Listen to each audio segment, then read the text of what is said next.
mbokk yi ñu ngi leen di nuyu te di leen gërëm ci déglu bi ngeen def seen émission fii ci African Time ci WPAT 930 AM yéen a ngi ñuy déglu itam ci yoolele.com ak ci téléphone bi 979 282 4228 seen mbokk Dambab moo ne ci micro bi moo nekk itam ci machine bi ni ñu ko baaxoo def altine ju nekk noonu la ñu koy baaxoo def dañuy jokkoo ak kii di Amadou Ba mi ñu nekkal Ndakaaru moo ñuy seetal ba xam lan moo gën a am solo ci li ñu war a waxtaane foofa bu fekkee loolu jeex na liñ ciy teg mooy aussi dafa am ay waxtaan yoo xam ne xew-xew ya xew ca Sénégal ci la doon lu jëm ci mbiru politique lay daan ci dellu see génn waxtaan wu gudd woo xam ne kii di Ousmane Tanor Dieng séq na ko ak Mamadou Ibra Kane bu RFM ci grand jury mu wax ci digganteem ak Macky Sall wax ci aussi diggante ñi nga xam ne ñoom la ñuy topp tey ji ci mbiri xaalis lan la ci xalaat moom Ousmane Tanor Dieng daañu leen ko tegal loolu ci français lay doon waaye itam ci biir waxtaan weeg Amadou Ba daanu leen tegal li président Macky Sall wax ci lakk gi nga xam ne moo xew Medina xam naa ne kooku Amadou dina ci dellu seeg ñun bu ko defee nag bu ñu jógee ci loolu ñu door a ubbi antenne bi ñu mën a waxtaan ci sunu biir kon nag foon loolu rek lañ koy daal di tàmbalee defe naa ne Amadou Ba mi ngi ci téléphone bi déjà Amadou maa ngi lay nuyu. waaw maa ngi lay fay di leen dalal jàmm ci Dakar ñu tàmbale rek xibaar yi ci xibaar bi ci xibaar bi naqare lool ndaxte ab gars yi boo xam ne dafa am fële ci Medina 19 ans anglais ci incendie boo xam ne juróom-ñeenti nit faatu nañ ci juróom-ñaari ñi ay taalibe lañu ñaar ñi nag ay xale yoo xam ne dañu dëkk ci benn kër boo xam ne ñu fa nekkoon ak seen yaay mbir mi nag mu ngi tàmbale ci nekk démb ay 11h jotee 11h ci guddi war a nekk foofu ay 7h yooyu wala 8h loolu nag bi mu xewee dañu jàpp ne benn xale moo nekkoon ak yaayam ci benn néeg yoroon nag ab sondel ay bi xam naa dafa génn mbir mi nag xaw a daal di dal ci benn bonbonu gaz bi affaire bi explosé loolu xam mooy loo xam ne ñu ngi ko koy waxtaane waaye ndaw ci boppam nee na bi mu tëddee doom bi tëddoon ci kawam di ko jàngal alxuraan waaye mu bàyyi ko fa mu koy sandalam dem loolu nag moom moo ko wax waaye bi dafa ñëw fekk mbir mi kër gi néeg bi tàkk ba xale boobu ñu naan wax ne moom doon jàng alxuraan ci kawam kooku mu faatu ci mbir mi li am rek ne ñun ñaa ngi wax ne ñëpp wax nañ ne daay ci ñu jël ci néegam boobu léegi ñuy wax ndaw soosu ñuy wax ne tudd Alimatu Diallo moom la néegam njëkk taal suuf taal takk ba tax nag am ay taalibe yu dëkkoon ci kër gi tamit ci yoroon ko ñaari néeg toll nañ ci ñeent fukk waaye bu mbir mi xëyee dafa fekk ñu bëri ñu doon nelaw ci seen néeg yi tax na mënuñu leen woon génne ndax yi tamit kër gi mu dafa xaw a rëcc lool bu fekkente ne ñun de Medina lool ñu ngi xam ne rue Merci rue 6 angle 19 dafa am benn rëcc boo xam ne da ngay gis rëcc bi soobee gis kër gi foofu la mbir mi xëyee am na sax ay nit ñoo xam ne soo nañ leen ci waaye li ñu jàpp rek mooy léegi ñi nga xam ne foofu la taalibe yi nekkoon toll ci ñoom fukki taalibe yi ndaw yoo xam ne ñett xam ne wax nañ ne ay juróomi at wala juróomi benn at ñu ndaw ndawaan daal loolu la ñu am waaye bi loolu xëyee waa sapeurs-pompiers ñëw nañ ci kii ba waaye balaa ñuy maîtriser kii bi rek toll nañ ci ay 3 heures du matin fekk ne xale yi am na ci ñoo xam ne dañu calculer complètement maanaam mënatuñ leen woon xam ne sax dañu takk dañu xaw a jéggi doy loolu nag balay def képp koo xam ne rek am nga ndam tànk ci réew mi ci fànn politique yëpp ñoom ñëpp ñu daal di jóg daal di dem foofu dina xam ne tiis bi daal di ñëw tamit waaye li ci wax tamit bokk na ci sàggane ñu bëri wax nañ ñoom mbirum sàggan am na ci lool ndaxte ay xale ñeent fukki xale nga jóge leen ci ñaari minute loolu nga bàyyi leen ko ci ñu jàpp ne bu ñu ñëwoon jàng ci alxuraan yi tamit ci ab leen suñu këram yooyu dañ leen doon sosal kenn ku ne na nga joxe téeméer loolu nag ay mbir yu xaw a doy waar la ba tax nag Macky Sall ñi nga xam ne moom ngi fi réew mi bi ñu demee sur place gannaaw ñoom Ousmane Tanor Dieng ñoom ak ñoom Mansour Sy Djamil la képp koo xam ne rek comme ni ko waxee ak ndambay sànq Macky Sall yëkkati na kàddu daal di wax ne li mel nii bu mu fi amati tey tamit fas na yéene jël ay bagages yu tar ci mbir mi ñu déglu Macky Sall rek dañ koy wax. Les conditions dans lesquelles autant d'enfants et de familles vivaient dans cet espace montrent que des mesures urgentes seront prises pour sécuriser les populations. Mais surtout, des mesures très fortes seront prises pour mettre un terme à l'exploitation des enfants simplement sous le prétexte qu'ils sont talibés. Déjà, le gouvernement avait pris un certain nombre de mesures qui sont en application présentement. Ce drame va nous obliger à intervenir et à identifier partout où des sites comme celui-ci existent, qu'ils soient fermés et que les enfants soient récupérés, remis soit à leurs parents lorsqu'ils en ont la possibilité de garde, soit l'État lui-même, en ce qui le concerne, gardera ses enfants. Pour les enfants venus de la sous-région également, nous prendrons des mesures au besoin en liaison avec les autorités de ces pays pour les remettre dans leurs pays respectifs. Je dois dire que nous ne sommes pas contre la charité, mais nous sommes contre la mendicité des enfants. Et des mesures vraiment très sévères seront prises à l'endroit de tous ceux qui continuent, au nom de l'islam, soi-disant, à organiser ces conditions de vie qui, comme on l'a vécu aujourd'hui, ont entraîné la mort d'autant d'enfants dans des conditions tout à fait inhumaines. Pour le reste, le Premier ministre et le gouvernement vont non seulement communiquer dans les prochains jours, mais surtout mettre en œuvre ces directives que je viens d'indiquer. C'est-à-dire qu'il faudra organiser la charité, appuyer les établissements qui sont en mesure de recevoir des enfants, les soutenir et fermer tout établissement qui ne répond pas aux normes, mais aussi sévir tous ceux qui continueront à vouloir exploiter des enfants en les envoyant dans la rue pour mendier. Je présente mes condoléances aux familles éplorées. Malheureusement, il n'y a eu qu'un seul rescapé que je viens de voir, qui a été admis à l'hôpital hier nuit. Et les médecins vont assurer donc ses soins. Heureusement, je pense que sa vie n'est pas en danger. Et nous verrons la suite à donner, c'est-à-dire poursuivre la fermeture des établissements de cette nature, dont d'ailleurs un jardin d'enfants ici, mais voir également dans la Médina, à la Gueule-Tapée et partout ailleurs où de tels sites existent.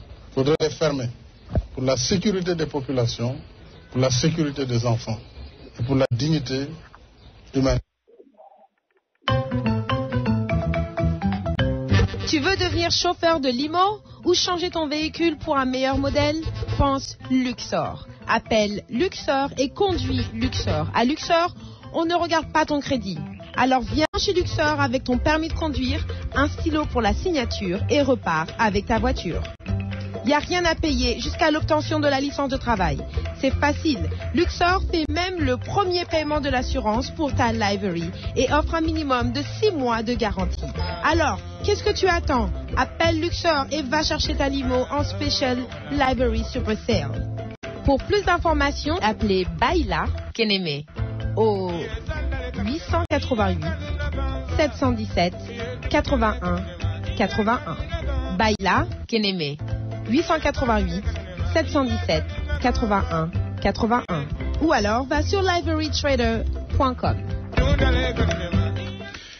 Amadou.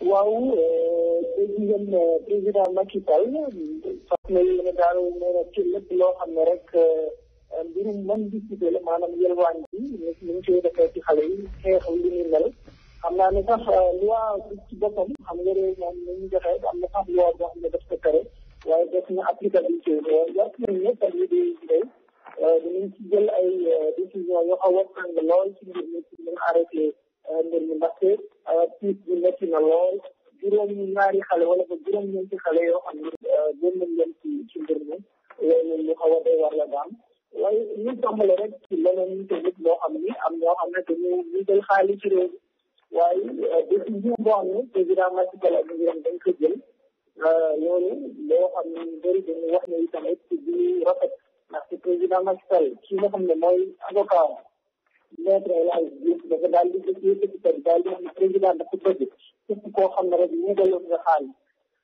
li toll yoon ci bu fekkoonte ne da nga toll da nga ligaloon téeméer kon daal juróom-ñett fukki yi wala 80% yi bokk daal di ko fay 20% yi nga daal di ko def loolu daal mooy loo xam ne président Macky Sall moom moo jël décision boobu loolu comme ñu bëri nit naqarlu ko ci mel ni ne parti yi di ko fekk génne nañ benn communiqué sax daal di wax ne loolu dafa yénewul maanaam képp koo xam ne da nga sàcc dañ lay ko bëndër ñu jeex ñu war la tëj nga war a tëj ñu war la tëj waaye nga fay lépp loo xam ne rek dañu jàpp ne dañ ko yëgal loolu nag muy nekk ñu tamit débat ci mbirum fii ci Ndakaaru ci mbirum traque des biens mal acquis ci mbir moomu sax la ñuy def seen bi ba léegi wax ne ki nga xam ne mooy Condé Niang doonoon jarbaat ci publicité fekk wala bokk ci moom nekkoon président conseil d' administration yu LONASE ñu jàppoon ko moom ak kii di Bayla Wane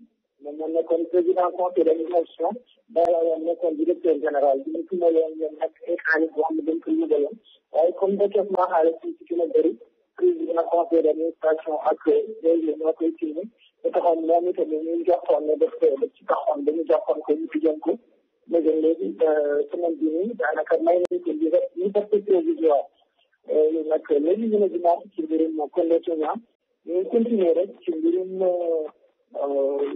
justice ba léegi fàttali nañ ci di Thierno Ousmane Sy ba léegi mu ngi ci kaso bi bàyyee duñ ko ba léegi ba tax nag ñu continuer tamit ci mbirum di fermo ñu ne leen jàpp na ñu mën naa am nga déglu leen comme ñu di waaye jàpp na mën naa am ñu daal di leen déglu léegi daal dara am tuuti ñu pare itam ki nga xam ne mooy Alioune Badara Badiane daan xam naa ne foofu ñu bëri xam nañ ko ndaxte daan na ko def promotion immobilière moom Namora nag ñoom Alioune Badara Badiane ñu koy wëral di ci Dakar nekk démb xam aljuma ji wees la ñu woon a wax sax ki nga xam ne mooy yor mbirum koppar yi ci entreprise am ci doon ko Malick Kane moom dañ ko fekk foofu daal di ko jàpp tey nag ñu jàkkaarloo ak procureur de la République ma bàyyi nañ ko mu dem yoonam ndax dañu jàpp ne amul dara loo xam ne war nañ ko mën a toppee ndaxte moom amul benn responsabilité ci mbir mi waaye li taxoon ñu daal ñu topp ko rek mooy dañu waxoon ne moom dafa bokk wala boog dafa xam ci Badiane nekk ñu bañ koo wax man nag biñ ko yooyu ndaxte dafa am benn document boo xam ne ci Badiane dafa signé ci fan yooyu doon bëgg a dàq benn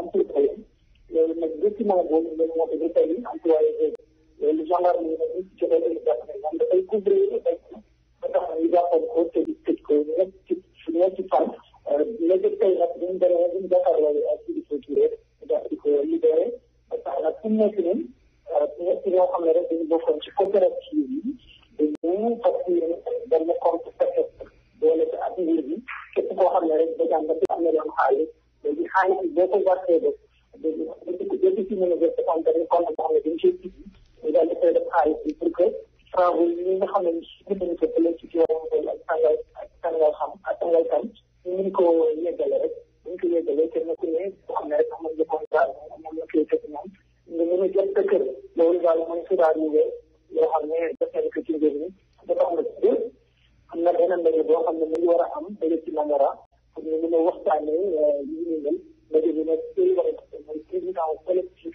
boobu ñu ngi tudd Marie Thiam doon tamit syndicaliste bu ñu ràññee lool ci Sénégal moom bi ñu paree ci loolu rek ñuy wax ci mbirum politique ba léegi gannaaw Ousmane Tanor Dieng xam nga ne passé dafa am ci benn force daal di wax ni parti bi parce que Macky Sall bi mu ngi tawal wax xam ne rek nekkoon nga sax ci mbir bi mel ni Clédor Thiam wala boog El Hadji Malick Guèye ak yéen mbay parce que jotoon na sax ba ci jëlee léegi nag bu mu xëyee am na benn levée de député bi am ñi nga xam ne dañu féetee Macky Sall dañu daal féetee bi ci député yi ñuy mel daal di wax ne parti bi dafa am ci nekkee liggéey ba pare ñu jël ay kaay ci ñoo lool daal di yëngu loolu pour ñu leen dugal ci parti bi ñooñu nag mbay jaay yëkkati woon na xam naa ñu wax ne kii nga xam ne mooy Khalifa Sall bu fekkente ne dafa bëgg a fekk jëkkal ñu ko ñaar la Dakar dafa war a ñëw rejoindre Alliance pour la République du Sall loolu nag tey jii nii wala boog dimanche bi xam naa dina nga wax Ousmane Tanor bi nga xam naa dina am fonk bi ñu ci addu waaye li ñu mën a jàpp rek mooy que Ousmane Tanor bi wax ne ne Khalifa Sall mooy candidat wu parti socialiste am na ay wax yu rafet yoo xam ne yëkkati na ko jëmale ci Khalifa Sall xam naa ne ñi nga xam ne dañuy jàpp ne dañ ci xew neexul noonu waaye yi tamit wax na ne mooy Ousmane Tanor bi ak digganteem ak kii di Macky Sall seen diggante parti yi daanaka dara ñëw ci dara ñu dem ñëri ci xam nga par yi paas ñu bëri ñu wax ne benn yoon daf yaakaar nga xam dafay waaj a tax ci élection locale yi ci la ko ñu yaa ngi bëgg nekk ci li ñaan ci nga nekk ñooy nekk benn ñu bëri jàppoon la rek dañu tax di bëri na xam yaakaar waaye bi ñu fekkee ne bi ñu jàppee rek ci wax nañ ko ñu jàpp nañ ko dëgg na waaye daa mu tëgg am na benn famille boo xam ne wax nañ ci dina waxtaanee rek ma bàyyi leen benn ci waxtaan jërëjëf Amadou Ba kon xam naa ñu ne la kon ba altine ak jàmm bu soobee yàlla. incha allah. bu fekkee da ngaa bëgg a tee assurer sa oto déglu ma wax la fi nga war a dem moo ci Samy and Associates Brokerage Samy and Associates Brokerage nee na leen jarul ngeen di dem ba mu sori ba ay Queens ak ay Brooklyn ak fépp foo mën a nekk fu jege fii Harlem demal ñu Harlem Car Service boo bëggee assurer sa oto moo xam oto personnel la moo xam voiture TLC taxi la bu fekkee ne da nga am business booy assurer wala nga bëgg a assurer sa kër lu mu ci mën a doon da ngay dem ci Samy and Associates Samy and Associates mi ngi nekk ci New Harlem Car Service ci Tony 132 8th Avenue ci diggante 115 ak 116 boo demee Samy and Associates bu fekkee ne sax da nga amoon assurance bu nekkoon ci beneen broker ba sori la mën na la ko transférer te nag amul nga jóge fa foofu ngay taxaw ci saase ñu daal la koy laajteel ñu yónnee la ko fax ñu transférer la ko te nag prix yi gën a baax ak compagnie yi gën a baax moom la Samy and Associates di assurer te lu mu la ciy defal doo fa yàgg di ami ticket wala ngay bàyyi sab liggéey te nag boo woote ci 212 280 2522 212 280 2522 jonge jot Seynabou day wax anglais day wax français day wax olof.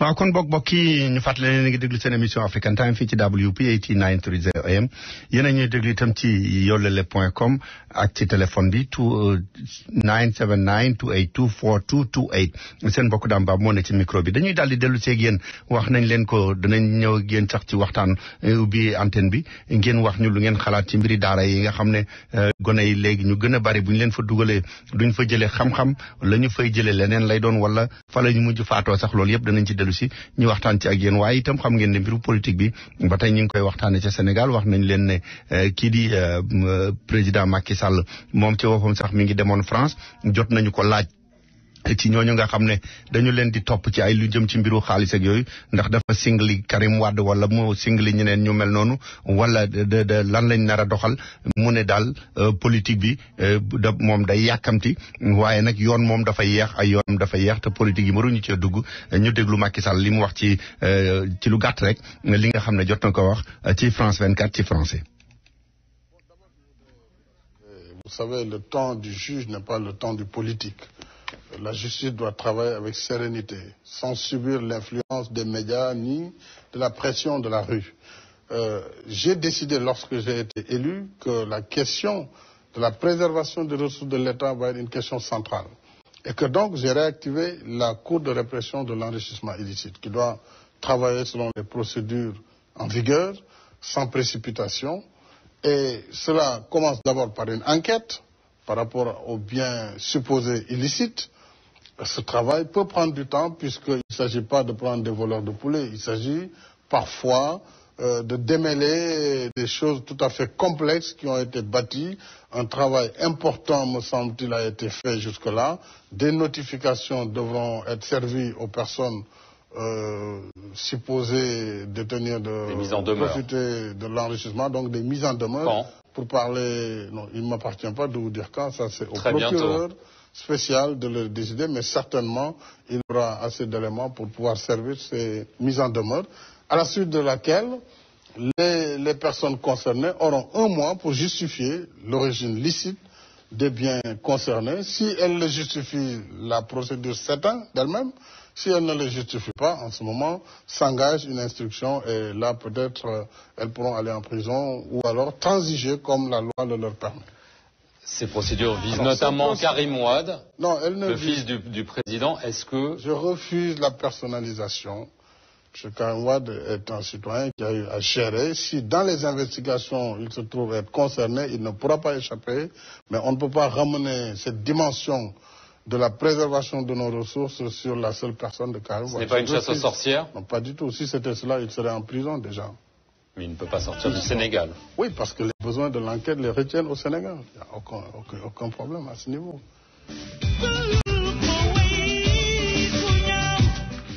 waaw kon ni leen ko waxee rek ba tey lu jëm ci wàllu politique boobu xam ngeen ne kii di Ousmane Tanor Dieng dafa wax ne moom itam kii di président Abdoulaye Wade sax dañ ko war a déglu ñu ne ko déglu bi ba fan la mën a yem mu ne fu ko yoon yeggale rek parce que ñi nga xam ne ñoom ñëpp dañ leen cee tudd koo ci wax mu ne président Abdoulaye Wade moo ko jox xaalis bi mu yor wala lu mel noonu Ousmane Tanor Dieng fi mu tàmbalee mooy fi nga xam ne foofu la président Abdoulaye Wade fekkoon réew mi ñu déglu Ousmane Tanor Dieng. Tous les secteurs productifs ont aujourd'hui été complètement détruits, les comptes de la nation et les finances publiques chahutés. Voilà le legs que Abdoulaye Wade nous a laissé. Donc, une série de bombes à retardement. Moi, je considère... Qu'est-ce que vous en avez fait? Oui. 1 an après votre arrivée au pouvoir. Mais Mamadou, je veux dire que je suis persuadé qu'on n'a pas suffisamment insisté sur l'état dans lequel on a trouvé ce pays-là. C'est une série de bombes à retardement que Abdoulaye Wade nous a laissé. Et chaque fois, on le découvre. Kumba Ressources, là, vous voyez, 75 milliards. Oui, 75 milliards qu'on découvre, qu'on est en train de payer. Vous imaginez 75 milliards, qu'est-ce qu'on aurait pu en faire? Et ma conviction est que, année après année, on va découvrir l'ampleur et la profondeur des dégâts laissés par Abdoulaye Wade. Sauf que les Sénégalais sont aussi impatients de vous voir justement résoudre les problèmes. Oui, je comprends leur impatience, mais j'explique pourquoi il n'est pas possible, dans un délai d'1 an, de régler des problèmes de cette nature. Parce qu'il s'agit, dans un premier temps, de remettre le pays sur les rails, de redresser les comptes. Et ensuite, maintenant, de prendre des mesures de rupture et de relance. C'est de ça qu'il s'agit. Et ma conviction est que d'ici 2 ans, on aura une idée générale, une idée juste de la situation qui nous est laissée. Je veux dire que la situation était particulièrement difficile et il est facile de loin et d'en haut, de l'extérieur, de donner des leçons comme ça et dire que rien n'est fait, que c'est pire qu'avant, que même le pays est délité, il faut monter sur les... Ce n'est pas juste. Moi, ça me paraît excessif, bien que je comprenne maintenant l'impatience des Sénégalais qui ont des préoccupations et qui ne voient pas de manière immédiate leurs préoccupations couvertes par l'action qui est menée par le gouvernement. Ousmane Tanor Dieng, secrétaire général du Parti socialiste, invité du grand jury, vous avez décrit tout à l'heure une situation presque apocalyptique que vous a laissé le président Wade, gestion qualifiée de calamiteuse. Alors, est-ce qu'il faudrait envisager aujourd'hui d'engager la responsabilité juridique, éventuellement peut-être pénale si vous le voulez, de l'ancien président Maître Abdoulaye Wade? Autrement dit, faut-il le juger comme le réclament certains, à l'image de la voix forte du cinéaste Moussa Sen Absa, qui a interpellé le président Macky Sall dans ce sens? Oui, moi ce que je peux dire, c'est que Abdoulaye Wade, en quelque sorte, par l'intermédiaire de ses collaborateurs qui sont entendus, s'est invité dans le processus. Parce que tous disent qu'ils se sont enrichis de l'argent que Abdoulaye Wade leur aurait donné. Mais la moindre des choses est au moins d'entendre Abdoulaye Wade et de vérifier si ce qu'on est en train d'entendre dise vrai ou faux. Il faut l'entendre. Oui, absolument, il faut l'entendre parce que d'abord il faut l'entendre parce que nul n'est au-dessus des lois, ça c'est clair, parce qu'on tourne le dos à l'impunité. Aujourd'hui aussi, le principe de la reddition des comptes est un principe sacro-saint. Ce serait en tout cas une première. On n'a jamais entendu Senghor, le premier président, ni le président Abdou Diouf. On disait d'ailleurs, alors que vous aviez quand même ce genre d'accusation contre vous de la part de l'opposition d'alors, menée justement par Maître Abdoulaye Wade, on a dit que le président Wade avait accordé une immunité au président Abdou Diouf. Oui, mais le président Abdoulaye... Est-ce vrai? Il y avait une immunité? Non, Abdoulaye Wade l'a déclaré. Abdoulaye Wade l'a déclaré, mais Abdoulaye Wade, vous savez, c'est étonnant pour un juge parce qu'il doit savoir que ce que le président doit... Le président, ce qu'il a, constitutionnellement, c'est le droit de grâce. L'amnistie, c'est pour l'Assemblée nationale. Ce dont bénéficie un président de la République, c'est l'immunité de juridiction, le privilège de juridiction. La haute cour de justice en cas de haute trahison. C'est ça. C'est ça qui existe. Ce qui veut dire donc, il a dit un peu comme ça qu'il lui a accordé une immunité, mais le président Abdou Diouf n'avait pas besoin d'immunité parce qu'on ne voit pas ce qu'il a fait. Et si on avait décidé de l'entendre quand même, lui, le président Abdou Diouf, dont vous avez été le plus proche collaborateur. Il se serait soumis, moi j'en suis persuadé, à être entendu, à éclairer l'opinion, parce que je crois que ce n'est pas trop tard peut-être pour le faire, éventuellement. C'est même de l'intérêt de Abdoulaye Wade que sur certaines questions que les Sénégalais se posent, qu'il puisse lui-même être entendu, donner son point de vue et puis éclairer l'opinion. Je pense que ça me paraît tout à fait normal dans un État démocratique comme le nôtre. Sinon, ce qui va continuer à être dit et qui va discréditer tout ce que nous sommes en train de faire, c'est que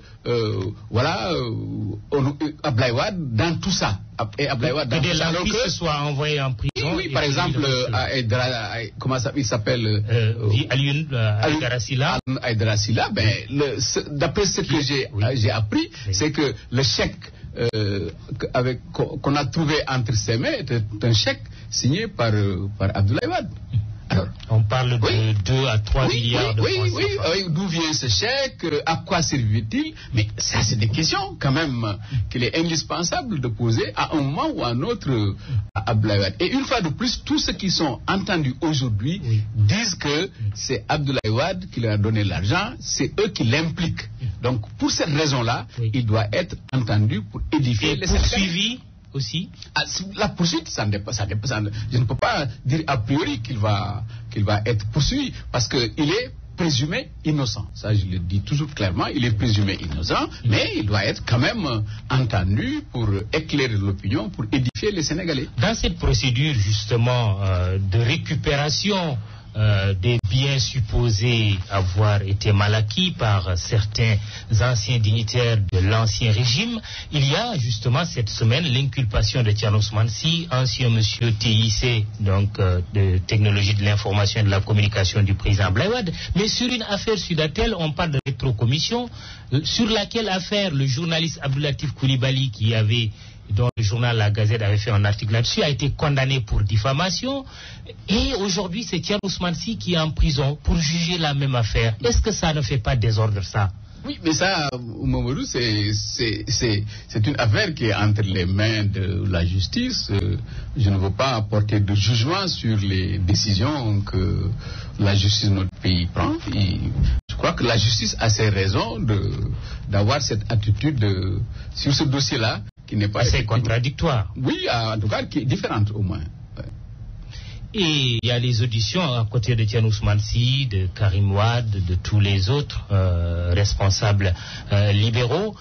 Une proposition sort presque des officines du palais, comme quoi il pourrait tout simplement s'agir aujourd'hui d'une médiation pénale, au moins pour que les gens remboursent 80% des biens supposés avoir été dilapidés ou en tout cas pris. Qu'est-ce que vous en pensez? Je pense d'abord que tous ces gens-là, de Abdoulaye Wade à tous ceux qui sont aujourd'hui entendus, ils ont les apparences contre eux. Et dans l'opinion, ça c'est réel. L'opinion a, sur ces affaires-là, une position quasiment de condamnation. C'est ça la réalité. Mais je crois qu'au niveau d'un état de droit, on ne doit pas réagir comme ça. il faut qu'on montre à cette occasion-là que nous sommes dans un état de droit, que la présomption d'innocence soit respectée et les droits de la défense. Ça, c'est fondamental. Je pense que c'est comme ça qu'il faut faire, parce que sinon, vraiment, ça ne ressemblerait pas à notre pays. Vous faites allusion à l'arrêt de la CEDEAO qui dit que l'interdiction de sortir du territoire qui frappe ces responsables-là est illégale. Oui, bien sûr, parce que... Il faut respecter cette décision. Oui, il faut respecter la décision de la CEDEAO. Maintenant, là aussi, il faut préciser qu'il y a un débat. Vous le savez, le débat est là. Et même les spécialistes, donc les juristes, ne sont pas d'accord sur le contenu de la décision. Pour les uns, le contenu de la décision, c'est que la procédure était viciée et que il fallait notifier l'interdiction aux intéressés. Et que si la décision était notifiée, elle devenait légale. Pour d'autres, ce qui est en question, c'est l'atteinte au droit, à la liberté de sortir du territoire, à la liberté d'aller et de venir. Donc c'est ça le débat. Et comme vous le savez, les juristes ont des positions différentes, presque surtout les spécialistes agrégés prennent un point de vue, d'autres prennent le point de vue contraire. Et en plus, comme on n'a pas encore la décision elle-même, parce que, en tout cas, personnellement, moi, j'ai pas vu la décision, de sorte qu'on se fie à ce qui est dit dans la presse, mais voilà en quels termes le pose, mais en cas de cause, la décision qui est prise par la Cour de la CEDEAO doit être respectée. Alors, sur la médiation pénale, maintenant, qu'on renonce à l'emprisonnement de toutes ces personnes poursuivies si elles sont jugées coupables, si ces personnes remboursent au moins 80% des biens supposés avoir été volés. Moi, j'ai posé la question à un de nos amis, de nos camarades socialistes, qui est dans le pool des avocats. Mais il me dit que la médiation pénale est prévue par nos textes et que, je crois, lundi ou mardi prochain, il y a une médiation pénale où quelqu'un qui a été prévenu d'escroquerie et sur un montant déterminé par quelqu'un, le juge va les réunir en sa présence et probablement une médiation pénale va avoir lieu. Donc c'est prévu par nos textes et qu'il est tout à fait possible qu'il puisse y avoir une médiation pénale. Mais ce qui fait désordre pour moi, c'est que sur une question comme ça, on la traite à la place publique. Ce n'est pas le lieu de traiter de ces questions-là à la place publique. Et ça ajoute à la confusion, surtout si du côté du pouvoir même, il y a des positions qui sont contradictoires et surtout aussi, il faut l'ajouter, qu'on parle de deal qui existerait entre le président Macky Sall et le président Wade par personne interposée, le président ivoirien Alassane Ouattara, le président Macky Sall, qui se serait engagé de n'envoyer jamais les enfants du président Wade en prison. Je n'y crois pas. Je ne crois pas. Celui que j'ai vu est suffisamment déterminé pour aller jusqu'au bout, mais en conformité avec la loi. Parce que lui, ce qu'il peut faire, lui, Macky Sall, c'est manifester une volonté politique. Oui. Mais maintenant, le reste, c'est entre les mains de la justice. C'est ça qui est terrible dans ce pays-là. Mais ceux qui disent donnez ou rendez 80% de la fortune, les 20% on vous les laisse, mais l'argent ne leur appartient pas. Non, absolument. Mais ça aussi, justement, cette transaction pénale doit se faire au niveau du juge, pas au niveau de l'exécutif, pas au niveau de qui que ce soit. Maintenant, je dis que si on raisonne sur le plan politique, on peut se dire effectivement, à bon droit, comme le dit Latif, qu'il vaut mieux aujourd'hui, sur 100 milliards, en prendre 80 ou 90 ou 95, que d'attendre d'ici 10 ans en n'étant pas sûr de les avoir. Bon, on peut raisonner comme ça et dire que sur le plan pratique, ça... Mais quand même, ça pose des problèmes sur le plan éthique, c'est vrai. Et au niveau de l'opinion, ça pose un vrai problème parce que ça peut donner l'impression qu'on cautionne le détournement de deniers. Ça, c'est un vrai problème. Mais en tout état de cause, moi, ce que je suggère, c'est que vraiment qu'il y ait moins de médiatisation de l'ensemble de ces dossiers. Parce que sinon, ça va conduire à une situation qui va être presque ingérable et l'opinion va être de plus en plus perdue. C'est la raison pour laquelle je pense que cette question-là, elle n'aurait pas dû être évoquée en cette forme-là, dans ce lieu-là. C'est ça le fond du problème, à mon avis. Abordons maintenant, Ousmane Tanor Dieng, les élections locales de 2014. Une sortie d'un de vos alliés, Mbaye Ndiaye.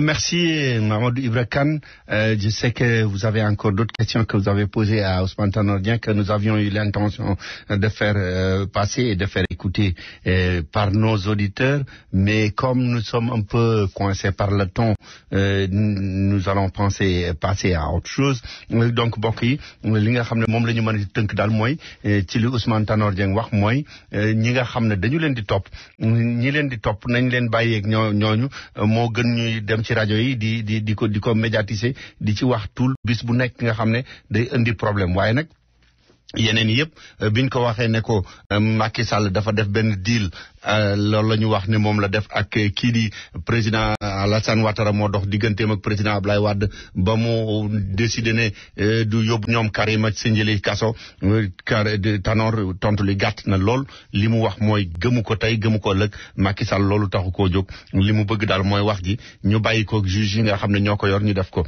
ci lu jëm ci li dox ci diggante parti yi bokk Benno Bokk Yaakaar itam Tanor dafa wax ne ñu ànd moo gën bu ñu demee ci wote yi bu fekkee ne dañuy xëccoo ay maire yi yu ñu mën a ànd ci seen biir ñu ànd yu ñu mënul ànd ñu ba ku nekk demal sa bopp waaye loolu bañ a yàq seen diggante loolu lu mën a am la loolu mooy li Ousmane Tanor Dieng tënk ci lu jëm ci mbiru président Abdoulaye Wade ci boppam nag dafa wax ne des koo war a woo déglu ko ndaxte ñi nga xam ne ñëpp ñoom la ñuy topp daanaka koo ci wax li nga yor foo ko jëlee mu ne président Abdoulaye Wade moo la ko may te mu yaakaar ne moom Ousmane Tanor Dieng président Abdoulaye Wade bi muy jóge ci réew mi ay toj daanaka lool rek la fi bàyyi moo tax bokk yi kon dama leen di ñaan rek ngeen may ma ci lu gàtt ma dellu ci waat ci li jëm ci mbiru politique Amérique ndax àjjuma ji ñi jotoon a déglu rajo bi defe naa déglu na ñu diggan leen ko daañu wax ci lu benn minute wala ñaar rek ci li nga xam ne moom la ñuy wax ci mbiru séquestre bi xëccoo la bu am ci diggante président wu réew mi di Barack Obama ak ñi nga xam ne ñoom ñoo bokk ci républicains yi te ñu contrôler li nga xam ne mooy chambre des représentants bi ndax xam ngeen ne congrès bi ñaar la sénat bi la ak chambre des représentants li fekk déggoowuñ seen biir duñu mën a am benn loi bu jàll li nga xam ne moom la ñu defoon 2011 bi ñu waxtaanee ne Amérique li mu amee ci ay bor dafa bari te bis bu nekk muy gën a yokk lu bari nu ñuy def pour dagg ko mënuñu woon déggoo ci seen biir dañu ne woon nañu fexe ba booba ñu def budget waaye nag bu ñëwee ba ci weeru mars wi nga xam ne mooy 2013 te mënuñoo déggoo ci dara lu toll ci 82 milliards ci ay dollars danañu ko jël dagg ko ci budget bi nga xam ne mooy budget réew mi maanaam daanaka fépp foo xam ne gouvernement fédéral doon na fa dugal xaalis dañ koy dagg dañuy wax ko yor rek ne ko na dagg lu mat 11% moom moo xam fan la koy jëlee loolu moo tax ñi nga xam ne ñoo yor kaso yi ñu tëj ay immigré yoo xam ne dañoo amul kayit ci réew mi jàpp leen tëj leen war ne dañ leen bëgg a génne am na ci ay téeméeri yoo xam ne dañ leen a génne ca kaso ba ñu nekkoon ñenn ñu takkal leen i lam wala ñu seet neneen nu ñu def ngir mën a wàññi li nga xam ne moom moo andi moom mooy xaalis bi ñu fa doon dépensé li nga xam ne itam moom la gouvernement Amérique doon dimbalee yenn état yi ci lu jëm ci mbiru santé wala lu jëm ci mbiru jàngale mi loolu it dañu koy dagg ndaxte président Barack Obama ci boppam ak républicains yi ñoom ñëpp dafa mel ne 91 ba ñuy jàpp loolu dañu waxoon ne kenn amul fitu bàyyi loolu mu am moo tax ñu ne nañu ko dagg nañ ci déggoo yaakaar ne bu ñu fa jubsee ñoom ñëpp danañu ragal duñu nangu mu am waaye ba ñëwee ba jubsi ci loolu ñu jëkkoon a négocier ci weer wala weesu ba président Barack Obama li mu noon danañ yokk taxes yi républicains yi nee nañ nangul nañ ko ba mu yokkoon ci lu mat 600 milliards ci taxes yi ci fukki at yi nga xam ne moom la ñu jublu léegi mu ne itam dafa bëgg ñu yokkaat taxes yi ci ñam ay millionnaires ak ay milliardaires léegi républicains yi nag ne ko liñ la yokkaloon ci taxes yi duñ ko weesuwaat léegi kay li am mooy li nga xam ne mooy social sécurité bi ak lu jëm ci mbiru health care beeg yu demee noonu ci la ñu war a daggee président Barack Obama ne loolu du fi amee tey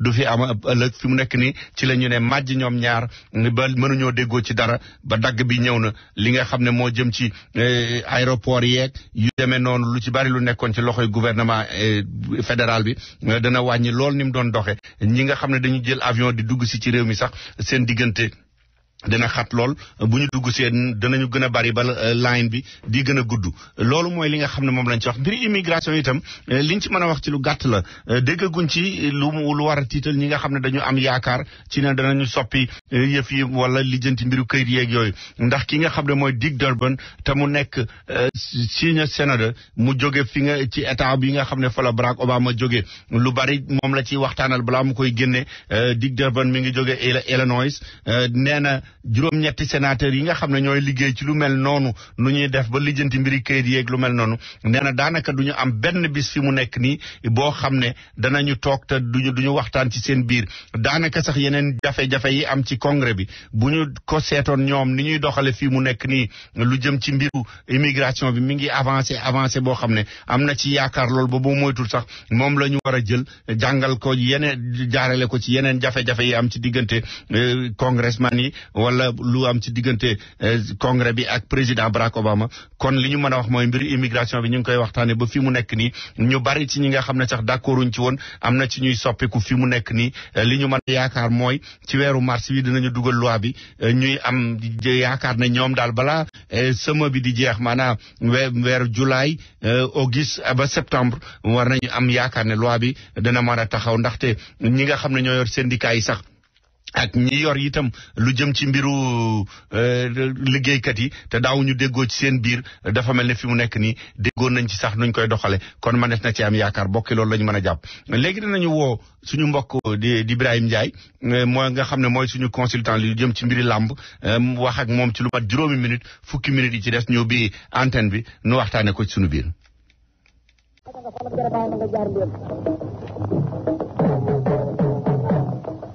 Batin ko danga den de na ko ko jama de maran ken de be sangay bul bokk de tamar ma de sangal kat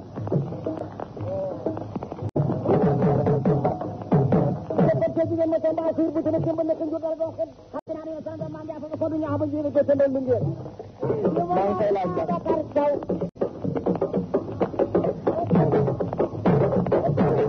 ne la won tan mar ne ko ñaari yo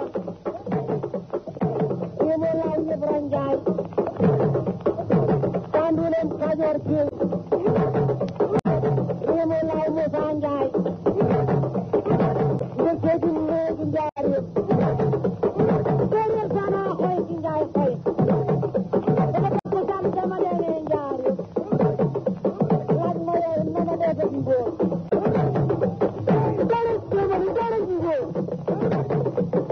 Najet Jamani Najet Jingo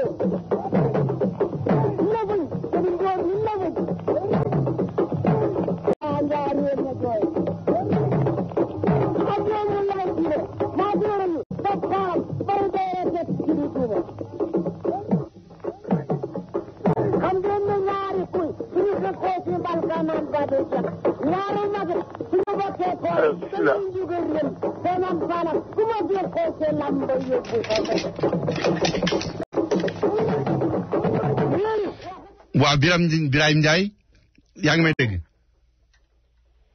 Birahim waaw allo daam waaw maa ngi lay dégg waaw defe naa yaa ma laajoon falang kon boog dégg nga ko léegi nañu gaaw tuuti xam naa ne gars yi comme yàkkamti nañu ñu bi téléphone bi balaa ñuy dellu ci politique beeg yooyu dama la bëggoon laaj ci combat yi nga xam ne moom lañ jublu bu ci nekk rek ci lu gaaw nga tënkal ma yow naka nga ko gisee defe naa combat biñ ciy gën a wax mooy fi nekk nit ñi bi ñuy waajal muy diggante Zos ak Tidiane Faye moom la gars yi di tudde professeur de Lansar ayca noo ko gisee waaw combat bu neex la daam gannaaw moo leen nuyoo ba pare di kontaan ci di nga introduire Falang muy lu neex lool di nga xam naa tey ñoo wer ko ñu bari tey dinañu kontaan ci Falang boobu mais combat la boo xam ne ñaari ndaama ñoom ñëpp kenn ku nekk bëri suuf la arrangé parce que Tidiane si sama gis-gis mooy su Zos tëjee ci suuf rek am na problème parce que bu ko féetewul suuf pour mu daan ko day jafe foog su Zos mu féete suuf Zos pour mën koo daan te loolu xam naa bu ko Zos xamee da koy xañ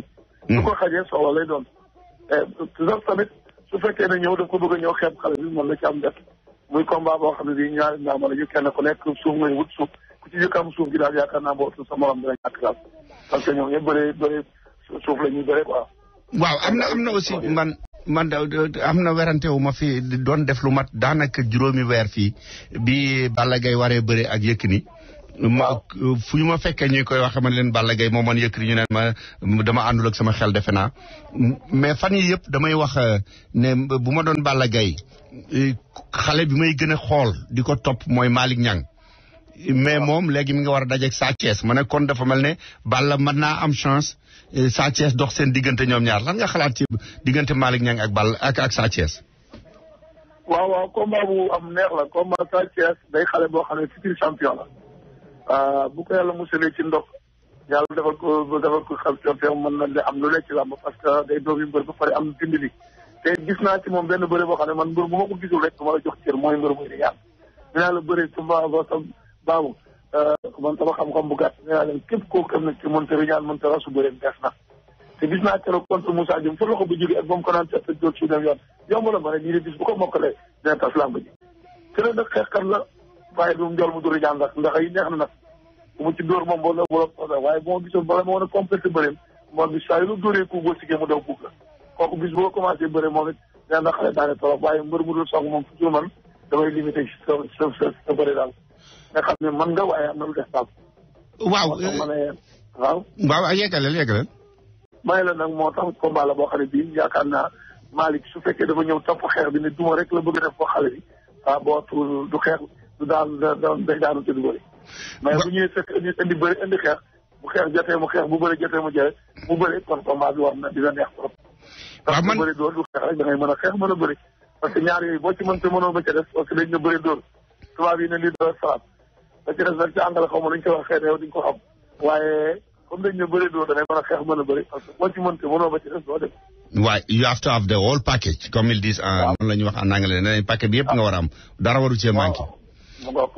waaw mais Birahim dafa am benn mbër moo xam ne man dama ko doon suivre temps yëpp bu dee wax ma jàpp ne ci xale yi gën a am xel ci bëre bi la bokk ñi gën a intelligent ci la bokk mooy Gouye Gui ndax xam nga dof lu moo ni borom xel rek moo mën a dof lu te moom ci waxam sax da ngay xam ne kii borom xel dëgg la mais fan yi dañ koo gis mu toll noo xam ne même Mor Fadam mi nga xam ne moom moo koy jàngal nee na daal moom jaaxle na ci lool ndaxte entraînement yu bari mënul yokk nit ñi ngi wax ay dopage ak yooyu lan nga xalaat ci affaire yooyu. waaw man bi ma ko jëkkee seetaan télé fii ci New York laa ko seetaane mais bi ma ko xoolee dañu bind tur bi ci suuf ma door a xam ne kii mooy Gouye Gui xàmmeetuma ko woon kon nga xam ne am na benn évaluation bu mu def ci biir ci làmb xaw ma daal mënu ma cee waat ne nangam la def ba toll ne waaye ni mu toll nii mbër mu daan entraîné daawul développé mbër buy entraîné du développé ci kanam. muscle lay développé tant que loxoy bras yi yooyu mooy développé waaye kanam du développé kanam kenn mënu ko entraîné ba mu développé te ñoom seen kanam yi dañuy développé da ngay xam ne kii am na lu muy jëfandikoo. waaw kanam du développé kanam kenn mënu ko entraîné ba mu développé li ma la wax kay teel la. waaw mais ñoom da ngay gis seen kanam kenn ku ne dinaa dul mel ni koo xam ne kii dina xorom. mais dafa am lu Modou Lo wax. waaw defe naa yow war nga ci xam dara moom Modou Lo dafay wax ne rëy ak doole mën naa bañ a bokk. bu fekkee ni nga toll sa yaram la yëpp nee na moom mbër yu bari ngay gis muy sëgg ak ñoom ñoo koy gën a rëy fop mais nee na moom moo leen di ëpp doole kon dafa mel ne yow li ngay wax ni loolu lay nuru. waaw xam nga dëgër dijj dëgër du benn dijj ak dëgër. dijj ak dëgër xam nga tey Dakar xam nga ne yow ñun ñëpp waa Sénégal lañu. waaw. waaye dama ne xam nga ne Dakar. bantu Dakar ak ba ban guy kenn du ko def këriñ. waaw mais moom xam naa ne moom ñu bari ñu ni déglu xàmmee nañu ne dijj ak dëgër du benn ndaxte. waaw dijj ak dëgër du benn parce que guy ko doon loolu guy ñu mën ko def këriñ. waaw kon ñu mën ko def këriñ yetu kel boo ko mën nga lekk. def këriñ te xoolal garab yi ñuy def këriñ garab yi solo moo tax dëgër gi moo ci am solo. waaw te dëgër nag ci la plupart ci sport bind lay doon ci doomu aadama yi. ak entraîné wu nag defar sa yaram bu baax ak dund bu baax alors ñi sax daana am développé yaram ci xel mu dal dam xel dal nga am conscience tranquille sa yaram ñëw loolu waaye nag dafay fekk na booba yaram bi nga di ko defar di entraîner sérieusement di récupérer bu baax booba sa yaram mën naa ñëw ànd ak doole. mais Birahim dafa am ñoo xam ne dañu commencé di ragal sax naan kenn yéenewu ko de wax dëgg yàlla waaye am na ñu naan accident sax mën na cee am ci biir làmb ndax loolu ñu yaakaar ne xale yi am na ci ñoo xam ne moom la ñu jël am na ñu naan loolu moom lu ne mën na ko indi. waaw xam nga loolu. ñi nga xam ne ñoom la ñu dénk làmb ji en tant que ñu ne ay docteur lañu dégg nga tey Fatou nga fa Alioune Sarr nga fa ñeena nga fa ci biir loolu ñoom seen wàll la parce que dara buñ la ko dénkee bu fekkoon docteur Sawara parce que fii kenn mënul tam football benn équipe wala nga basket benn équipe te dem ci vérifié wu ñu sa visite médicale. ba mu wóor ne apte nga pour bandel pour boxe wala karaté wala judo wala dara. loolu mu amee nag ci tubaab yi noonu la war a amee fii ne suñu lit làmb ànd na foo xam ne fii xale yiy bëri war nañ leen a wutal service médical bu valable. seet ne kii di bëri kat apte na pour faire sport lépp. waaye fii ne foo Dakar foo mën a lijjantee sa médical la nga indi rek boo andee ñu wutal la licence nga dem bëri. loolu ni ñu ko yombale noonu suñ daam loolu moo dul yoon. parce que bu ñu ko yombalee nii accident boobu ci mën na ci nekk ci noonu nga ko waxee. waaw Birahim xam naa ne tey dafa xaw xat sax ndax xam naa li ñu jël ci vidéo kii ñoo bari xew-xew yi ñoo bari woon Sénégal mais bu soobee yàlla àjjuma dinañ dellu si waat ci sa analyse yi ngay def ci combat yi ñu jublu bu alterné fekk combat yi jàll itam nga ñëw analyser ki gagné nu mu gagné. jërëjëf Birahim Ndiaye ma fàttali kon yow yaay suñu consultant léegi dootuloo invité ci équipe bi nga bokk. jërëjëf sëñ Dame maa ngi nuyu ñëpp nag. jërëjëf Birahim. jërëjëf kontaan ñoom Matar ak ñëpp maa ngi leen di. jërëjëf.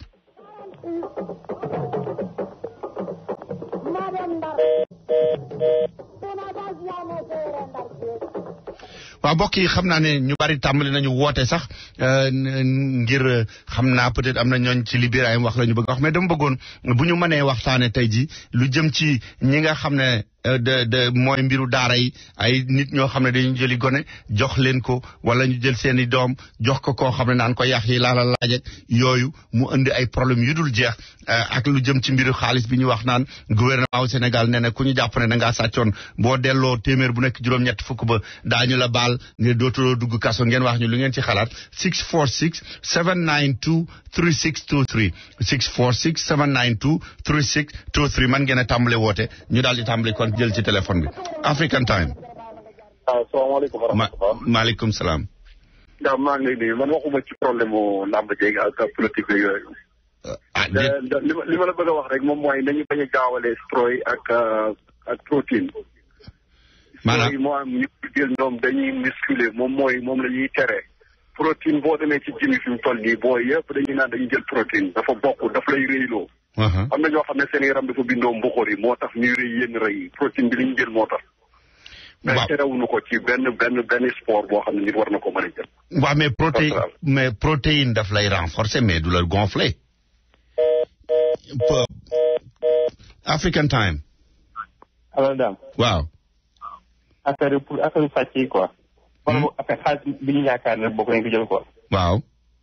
vraiment d'accord ñu ko ay delloo ay 80% ak 60%. bu ñu la jàppee daal te effectivement wane nañ ne sàcc nga 100 milliards. delloo 100 milliards. waaw. waaw mais xam nga amul benn saw. am na ñuy wax ne alalu sàcc ak alal ji yomb da nga ko fa dul fekkaat sax moom di la ko delloo ndaxte daf ko nawse daa bëgg alal joo moomul lu néew la ko nit di denc boo nee nag waa ji li fekk joxul 100 milliards yi du ma ko génne boo motul doo jot ci 100 milliards te moom it du génn kaso dafa am ñooñu wax. ne loolu moo tax ñu leen di fay kaso bi rek benn. ah. kon ñu leen di fay kaso bi comme mën na delloo xaalis bi. ñu ñàkk suñu 100 milliards. waaw. jaral na la ko. bien sûr. waaw pour keneen dootul mën a sàcc loolu aussi point de vue la de jërëjëf African Time. allo Dame. waaw. na nga def. sant. man daal li ma ci xalaat mooy président moom wartoon a wax ne ku andi nangam ñu baal la loolu wàllu justice la justice ngay dem jàkkaarloog moom boo ñu la fayee kilti mu ne la bala ñu lay bàyyi il faut nga dugal nangam li ci def ci door dàqe. waaw mais attends Latif mi wax ci turu gouvernement bi. waaw daf ne médiation pénale. yàgg naa am ci procès ñu ne arrangement bu bon moo gën procès bu baax ndax loolu bu fekkee ne amul feek juróomi at ba juróom-benni at la ñu war a topp gars yi balaa ñu leen di trouver guilty est-ce que loolu jar na ko ñu bàyyi 80 milliards 100 milliards 500 milliards pour di xaar feek 5 heures parce que suñu xol feek 5 ans ndax suñu xol def ne rek il faut ñu dem kaso. Dame. genn wàllu kasara moo gën kasara moom kay. man kay li may xalaat mooy xanaa génn dara génn ñàkk génn waaye lu mën a génn moo même kaso bi sax arrangé wu ñu xaalis bi lañ soxla benn milliard bu ñu fexoon ba am ko ci mën naa tabax ab hôpital. mais loolu la gouvernement bi wax pourtant def ne li ma mën a nangu naa ko mën nangu léegi au lieu ma di leen topp ñuy dem ay kaso juróom-benni at juróom-ñaari at. non kaso bi amul nekkul benn sens parce que tëj leen itam amul ci xaalis bi lañ soxla wuñ ñu tëj leen. jërëjëf nañ indi xaalis bi wala luñ joxe mu mën a jëriñ askan wi. jërëjëf loolu la soxla. jërëjëf African Time. Dame. waaw. le seul problème avec ça mooy. je crois que ni am na négociation.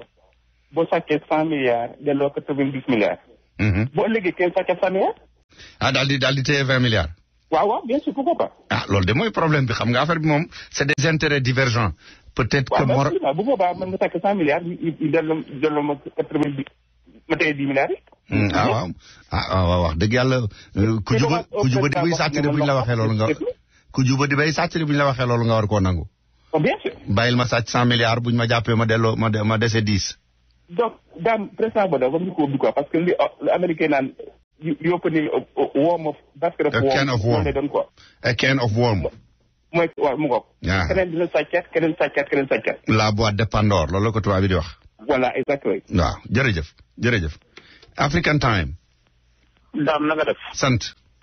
ñoo ngi kontaan ci émission bi. amiin jërëjëf. ñun daal xaalis bi dellu si 80% yi sax bii Macky Sall wax na bari bu la 70% sax bu ñu doon dee baax na. te di leen fi kaso bi amul lu ñu jëriñ. ngooñ mi daal nga bëgg mu ñëw rek. ñu fi seet fi loolu la ñu gën a soxla. parce que ngooñ mi dafa xaw a bari na dikk loolu la ñu soxla daal. 80% sax xaw na bari. déet Latif nag nee na mën naa yegg ba 95% sax ñu ne la 5 rek nga ciy téye. loolu waaye li ñu bu ñu indee 50% sax baax na daa yi ñu ngeen bon dafa bari. loolu lañ soxla wuñu kaso bi amul lu ñu benn importance boo yóbbu kaso fa ngay nekk di leen nebb xam nga ñoom seen kaso bokkul ak kaso simple moodu. waaw mais dafa am ñuy wax ne li ñu sàcc ba pare du loolu moo am solo nu ñuy fexe ba kenn dootu ñemee sàcc même bu ñu lee rëccoon am na ñoo xam ne si loolu mooy seen opinion de. waaw mais yow procédure bu ñu ko toppee ñaataat lay jël kan moo xam ñaataat lay jël. ay 5 years 6 years something like that. léegi nag lañ ko soxla. balaa bi di jeex nañu dina dikk. jërëjëf. African Time. Dame. waaw. nga def waay. sant. nga bëgg participer ci affaire bi. yow la ñuy déglu. waa léegi. comme moom gars yi amaguñ ci ñoom benn preuve. waaw. dañoo proposé rek 80%. waaw ku ci nangu pour ñu bañ a wut preuve. pour ñu bañ a wut preuve ma yaakaar ne ndey mbil gi ci boppam. moom comme 2000 bi muy arrivé ci pouvoir. xamuñu woon li mu yor bi mu ñëwee ba 2000 def ci 8 ans ci pouvoir bi mu génnee wax ne leen gars yi xayma ko muy ay milliards. yaa ko xayma na génne 80%. yaa ko xayma.